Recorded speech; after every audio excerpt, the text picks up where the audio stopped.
Episode 3 की शुरुआत में हमें ये दिखाया जाता है कि कैप्टन री ने जो के ड्रामा का ट्रिक अपनाया था वो सच में कामयाब हुआ। वो जो मरीन्स ऑफिसर थे वो दरवाज़ा खोल के पट से बंद कर देते हैं और वो शिप वाले से पूछते हैं ये अंदर क्या हो रहा है। फिर वो शिप वाला कहता है अरे ये तो कुछ भी नहीं, वो दोनों तो सिर्फ एक कपल है। फिर वो शिप वाले को कहते हैं कि दरवाज़ा फिर से खोलो और कैप्टन री और सैरी फिर से किस करने का नाटक करते हैं। एक्चुअली वो सच में किस करते हैं। उसके बाद वो मरीन ऑफिसर कैप्टन डी और सैरी को ऊपर बुलाता है। फिर कैप्टन डी अपना आईडी कार्ड दिखाते हैं और कैप्टन डी वो मरीन ऑफिसर से कहते हैं कि मैं और मेरी वाइफ हम दोनों तो यहाँ पर सिर्फ मछली पकड़ने के लिए आए थे। फिर वो मरीन ऑफिसर कहता है कि अभी बहुत रात हो चुकी है तो अब ये शिप को वापस ले जाओ। और फिर सैरी काफ़ी शॉक हो जाती है कि क्यों, हम अब क्या करेंगे। फिर कैप्टन री और सैरी वापस किनारे पर आ जाते हैं और वो सारे मरीन ऑफिसर्स चले जाते हैं। और फिर सैरी कैप्टन री पर काफ़ी गुस्सा होती है और कहती है कि तुम्हें एटलीस्ट मुझे पहले बता तो देना चाहिए था कि तुम क्या करने वाले हो। फिर सैरी कहती है कि वैसे मुझे कोई फ़र्क तो नहीं पड़ता। फिर कैप्टन री कहते हैं हाँ मुझे भी कोई फ़र्क नहीं पड़ता। फिर सैरी कहती है क्या मतलब क्या है तुम्हारा, तुम्हें फ़र्क नहीं पड़ता, मतलब तुम्हारे हिसाब से वो एक मामूली किस था। फिर सैरी बेफालतू कैप्टन री पे गुस्सा करती है। वो एक्चुअली बहुत फ्रस्ट्रेटेड हो जाती है क्योंकि उसे लगा था कि अब वो सच में घर जा रही है, लेकिन ये नहीं हो सका। फिर हमें कैप्टन री के घर का सीन दिखाया जाता है जिसमें कैप्टन री अपने बेडरूम के बाहर आते हैं और देखते हैं सैरी वहाँ नहीं है।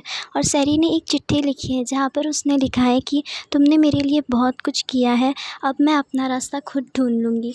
फिर हमें सैरी दिखाई देती है जो सुबह सुबह निकल जाती है और वो अपना कॉस्ट्यूम पहन के पैराग्लाइडिंग कर रही होती है। और वो अपने वॉकी टॉकी से बात कर रही होती है कि हेलो कोई है, कोई सुन रहा है, लेकिन आवाज़ नहीं आती, कोई रिप्लाई नहीं आता क्योंकि वहाँ नेटवर्क नहीं था। फिर सैरी कहती है कि अगर थोड़ी देर और उड़ जाऊँगी तो फिर नेटवर्क आ जाएगा। फिर वहाँ पर कैप्टन री आ जाते हैं और फिर कैप्टन री उससे कहते हैं कि मैंने तुम्हारी जाने की आवाज़ सुन ली थी और अगर तुम यहाँ से जाओगी तो तुम उस टाइम पे वेदर कुछ अलग था, बवंडर था, लेकिन इस टाइम पे कंडीशन कुछ और है, तो तुम यहाँ जाओगी तो सिर्फ फंस जाओगी। और जस्ट इमेजिन अगर तुम बॉर्डर पे पकड़ी गई तो नॉर्थ कोरियन सोल्जर्स तुम्हारा क्या हाल करेंगे। फिर सैरी भी ये सब इमेजिन कर लेती है कि उस पर कितनी बंदूकें चलेंगी। उसके बाद कैप्टन री उससे कहते हैं कि तुम जल्दबाजी में कोई फ़ैसला मत लो और तुम एक काम करो, हम साथ में मिलके कोई फ़ैसला निकाल लेंगे। उसके बाद कैप्टन री को सैरी का वॉकी टॉकी दिखता है और वो कहता है उससे कि ये कब से शुरू है। और फिर वो कैप्टन री उस सैरी से कहता है कि स्टेट सिक्योरिटी डिपार्टमेंट में ये नोटिस चला गया होगा कि कहीं से सिग्नल मिल रहा है। और फिर हमें दिखाया जाता है कि सच में एक ऑफिसर को कहीं से सिग्नल मिल रहा होता है। और फिर चोचल गैंग और अपने सारे ऑफिसर्स के साथ वो उस जगह पर आता ही होता है कि कैप्टन री यहाँ वहाँ देखता है और वो कहता है इस वे चलो। और फिर वो दोनों पैराग्लाइडिंग करते हैं। वो दोनों एक साथ हक करके वो पहाड़ से कूद जाते हैं और सेफली वो लोग पैराग्लाइडिंग कर लेते हैं। उसके बाद सैरी कैप्टन डी से माफ़ी मांगती है कि शायद उस रात मैंने तुम पर कुछ ज़्यादा ही गुस्सा कर दिया।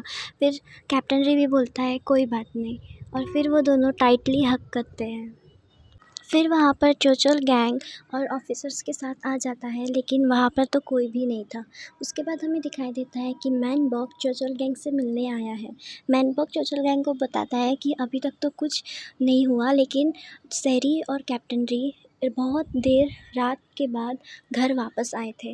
और फिर चोचल गैंग पूछता है बस इससे आगे कुछ नहीं, और मैन बॉक कहता है नहीं। फिर चोचल गैंग उसे पैसे देता है और कहता है तुम्हारे बेटे का नाम वुपिल है ना, 10 साल का है, उसके लिए जाते जाते मटन ले लेना। फिर मैन बॉक मटन लेता है तो वहाँ पे उसे कैप्टन री दिख जाते हैं। फिर वो पैसे निकालना ही होता है कि चोर उसके पैसे लेकर भाग जाता है। फिर कैप्टन री भी उसके पीछे भागता है और मैन बॉक भी उन्हीं के पीछे भागता है।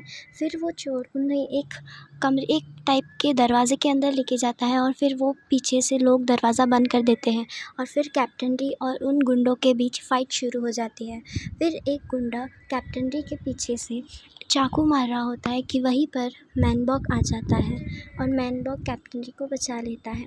उसके बाद कैप्टन री मैन बॉक से कहता है कि आइंदा से ज़रा केयरफुल रहना। फिर कैप्टन री को पीछे से देखता है और स्माइल करता है उनकी अच्छाइयों पर।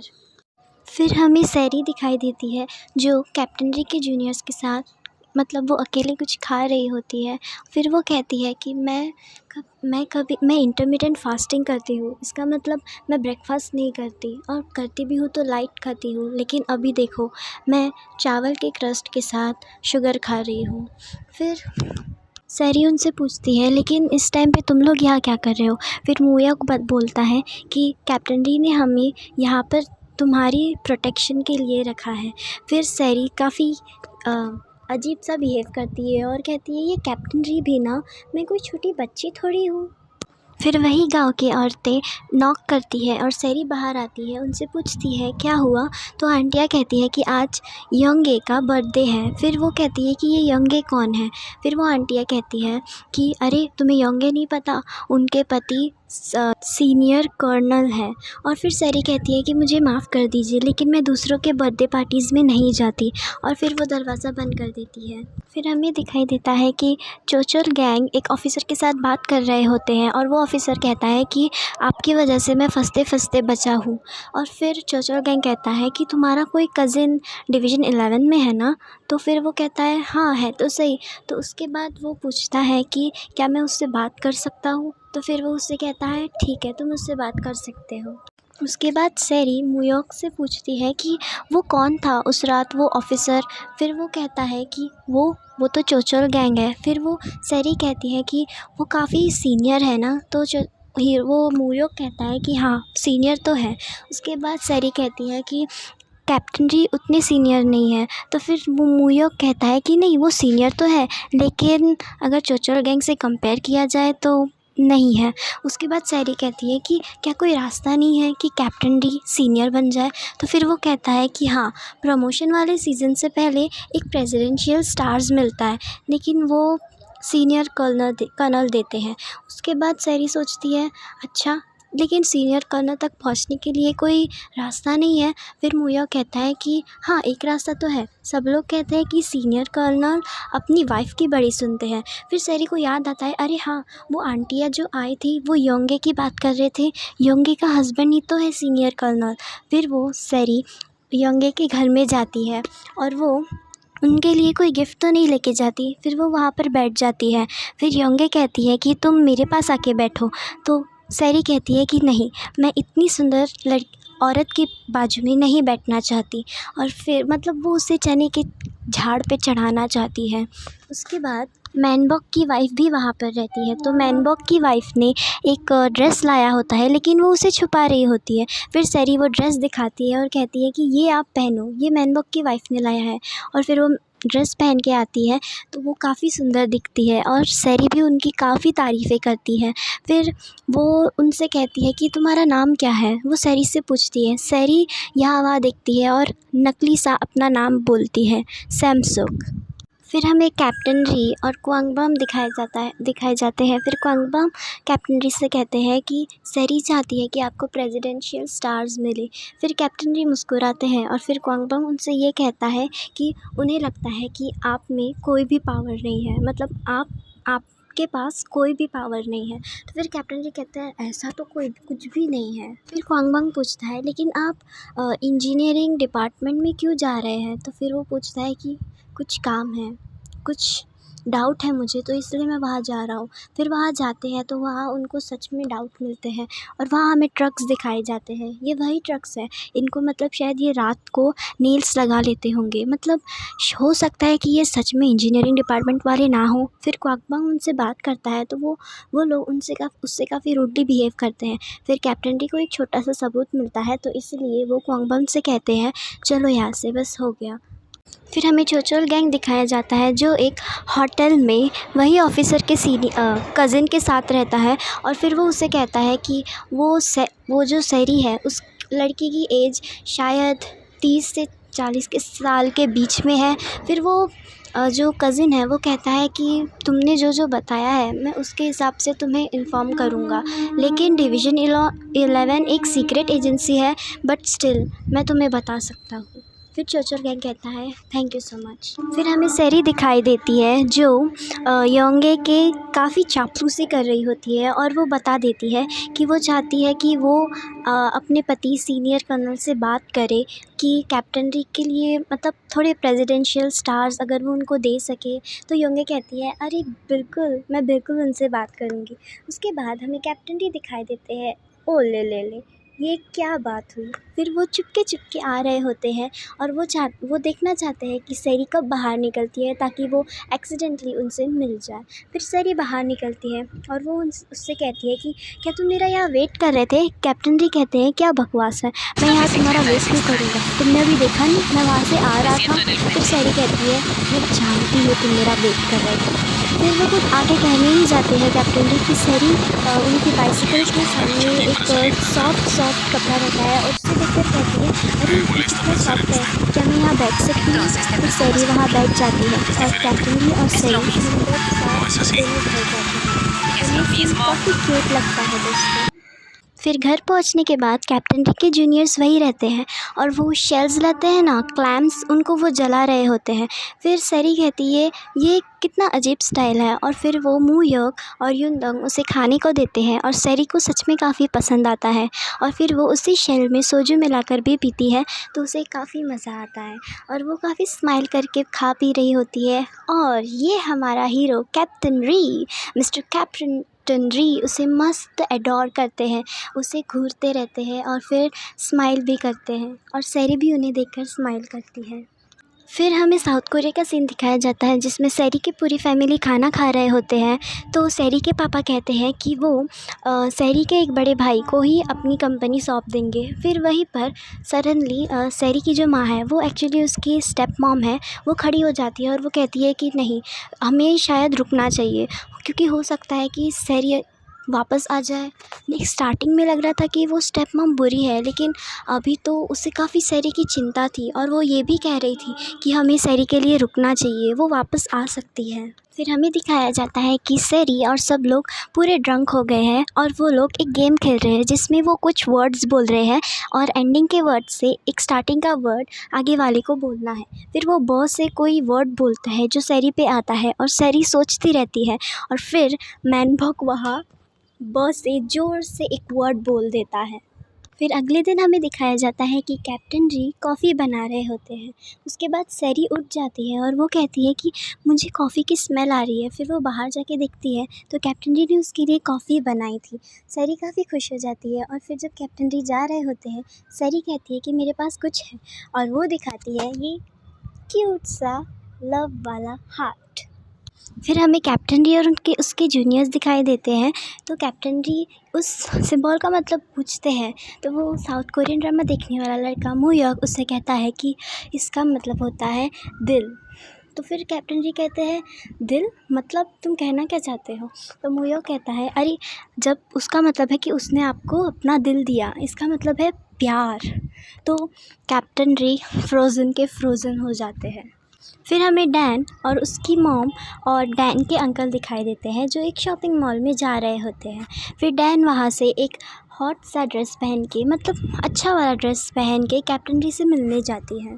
फिर हमें दिखाया जाता है कि गांव की सभी औरतें और सैरी एक मार्केट में जा रही होती हैं और सैरी योंगे को काफ़ी चिपकी हुई होती है ताकि ऑब्वियसली कैप्टन री को वो प्रेसिडेंशियल स्टार्स दिला सके।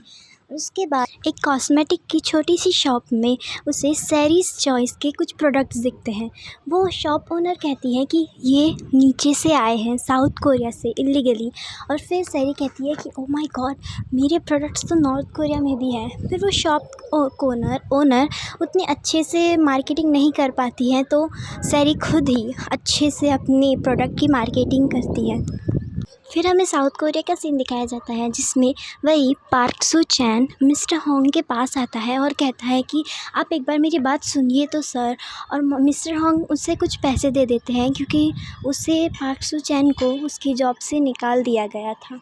और उसके बाद उन दोनों को सैरी के बड़े भाई और उनकी वाइफ दिख जाते हैं और वो दोनों Park Su Chan and mister Hong को बुलाते हैं और कहते हैं कि आप ये सब क्या कर रहे हैं। फिर पार्क सू चैन कहता है कि देखिए सर, ऐसा ऐसा हुआ था, तो हो सकता है शायद वो नॉर्थ में गई हो। और फिर सैरी का बड़ा भाई और उनकी वाइफ हंसते हैं कि क्या बकवास बातें कर रहे हो।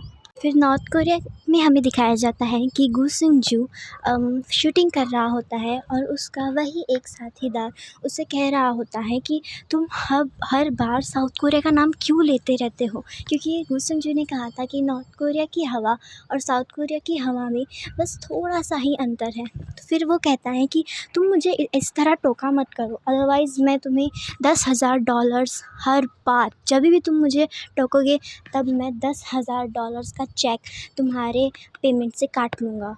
फिर हमें डैन दिखाई देती है जो एक टैक्सी में बैठकर कैप्टन डी के घर जा रही होती है। फिर सडनली वो टैक्सी ड्राइवर गाने बजा के गा रहा होता है तो डैन हेडफोन्स लगा देती है। उसके बाद उसकी टैक्सी ख़राब हो जाती है और वहीं से गू सुंगजू जा रहा होता है तो गू सुंगजू डैन को लिफ्ट देता है और डैन और गू सुंगजू कैप्टन डी के घर जा रहे होते हैं। फिर हमें चोचोल गैंग दिखाई देता है जिसको उसी ऑफिसर के कज़िन का कॉल आता है और वो कहता है कि तुमने जैसा मुझे बताया वैसे डिवीज़न 11 में कोई औरत तो नहीं है, और अगर एक तो है जो रिसेंटली ज्वाइन हुई है लेकिन उसकी एज तो 50 है।